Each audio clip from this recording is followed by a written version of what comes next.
विश्व रे जगन्नाथ प्रेमी माने बहुत दुखित। सूर्यास्त पर रथ टଣା हवा कथा नुह।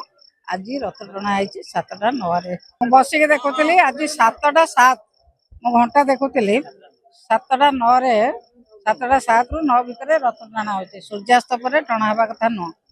ଏ ଓଡ଼ିଆ ଅସ୍ମିତା ଏବଂ ଏ ଗୋଟେ ପରିବର୍ତ୍ତନ, ସଂସ୍କୃତିର ପରିବର୍ତ୍ତନ, ଭାଷାର ପରିବର୍ତ୍ତନ, ଅସ୍ମିତାର ପରିବର୍ତ୍ତନ। ପ୍ରଭୁ ଜଗନ୍ନାଥ ପ୍ରେମୀଙ୍କୁ ଆଜି ବହୁତ ଦୁଃଖ ଦେଇଛି। ଜଗନ୍ନାଥ ପ୍ରେମୀଙ୍କ ମନରେ ସାରା ବିଶ୍ୱରେ ଜଗନ୍ନାଥ ପ୍ରେମୀ ମାନେ ବହୁତ ଦୁଃଖିତ। ସୂର୍ଯ୍ୟାସ୍ତ ପରେ ରଥ ଟଣା ହେବା କଥା ନୁହଁ। ଆଜି ରଥ ଟଣା ହେଇଛି 7:09। ମାନସିକତା ନାହିଁ ଠାକୁରଙ୍କ ସେବା କରିବାରେ, ମାନସିକତା ନାହିଁ ପ୍ରଭୁ ଜଗନ୍ନାଥଙ୍କର ସେବା କରିବାରେ, ପ୍ରଭୁ ଜଗନ୍ନାଥଙ୍କର ରଥଯାତ୍ରାକୁ ଶୃଙ୍ଖଳାରେ ଚଳେଇବା ପାଇଁ ମାନସିକତା ନାହିଁ। ମାନସିକତା ହେଉଛି ନିଜ ଦଳର ପ୍ରଚାର ପ୍ରସାର, ନିଜ ସରକାରୀ ତାଙ୍କର ଯେଉଁ କର୍ମଚାରୀ ଅଛନ୍ତି, ଦଳୀୟ କର୍ମକର୍ତ୍ତା ବିଭିନ୍ନ, ମୁଁ ଦେଖୁଥିଲି ଆଜି ବିଭିନ୍ନ ରାଜ୍ୟରୁ ମଧ୍ୟ କର୍ମକର୍ତ୍ତା ଆସିଛନ୍ତି।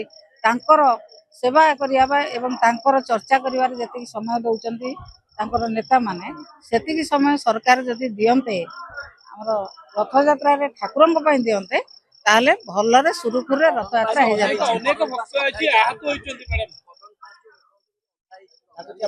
ନା ନା କର୍ଡନ ଭିତରେ ତ ବହୁତ ଲୋକ ଥିଲେ, ଅଧା କେମିତି ହେଲେ? ଏବେ ଦଳ ଝଗଡ଼ା, ଆମରି ଆଗରେ ଦଳ ଝଗଡ଼ା ହେଲେ। ଆପଣଙ୍କର ଏଇଠି ସମସ୍ତେ ବସିଛନ୍ତି।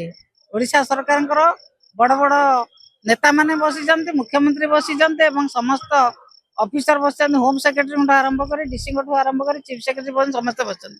ତାଙ୍କ ସାମ୍ନାରେ ଦଳ ଚକଟା ହେଉଛି, ତାଙ୍କ ସାମ୍ନାରେ ଠାକୁରଙ୍କ ଟାହିଆ ଖସି ପଡୁଛି। ଏବଂ କେବେ ମୁଁ ବୋଧେ ବହୁତ ଥର ପ୍ରଭୁଙ୍କ ଦୟାରୁ ରଥଯାତ୍ରା ଆସିବାର ସୁଯୋଗ ପାଇଛି। ପ୍ରଭୁଙ୍କ ଦୟାରୁ ଖାଲି ମୁଣ୍ଡରେ ଜଗନ୍ନାଥ କେବେ ଆସନ୍ତିନି ବଡ଼ ଦାଣ୍ଡକୁ। ଟାହିଆ ହଲେ ଆସୁଛି, କାଳିଆ ଆସୁଛି। ଆଜି ଟାହିଆ ଦେଖି ପାରିଲାନି। ହଁ, ସୋଲ ଭିଜିଗଲା, ଅନ୍ୟ ଠାକୁରଙ୍କର ଭିଜିଲାନି, କାଳିଆ ଠାକୁରଙ୍କର ଭିଜିଗଲା। ସୋଲ ଭିଜିଗଲେ ସୋଲ ଭାସେ, ସୋଲ ଛିଣ୍ଡି ଯାଏନି। ସୋଲଟା କାଗଜ ନୁହଁ, ଛିଣ୍ଡିକି ପଡିଯିବ। ସୋଲ କାଳିଆ ରୁଷିଛନ୍ତି କି କାଳିଆ ରୁଷଉଛନ୍ତି କାହାକୁ ଦେଖିବେନି। ସରକାର ନିଶ୍ଚିତ ଭାବରେ ସରକାର ଫେଲ କରିଛନ୍ତି ରଥଯାତ୍ରା ନିୟନ୍ତ୍ରଣ କରିବାରେ। ସରକାରଙ୍କର ଆନ୍ତରିକତା ନାହିଁ ଯେ ଠାକୁରଙ୍କର ସେବା କରିବା। ସରକାର କେବଳ ନିଜ ଦଳର ଏବଂ ବିଭିନ୍ନ ରାଜ୍ୟରୁ ଆସୁଥିବା ତାଙ୍କ କର୍ମକର୍ତ୍ତାଙ୍କର ଯୋଉ ଚର୍ଚ୍ଚାରେ ବ୍ୟସ୍ତ, ସେତିକି ଚର୍ଚ୍ଚା ଯଦି ଠାକୁର ଏବଂ ରଥଯାତ୍ରା ପାଇଁ ସେ କରିଥାନ୍ତେ, ତାହେଲେ ଏଭଳି ଅଘଟଣ ଘଟି ନଥାନ୍ତା।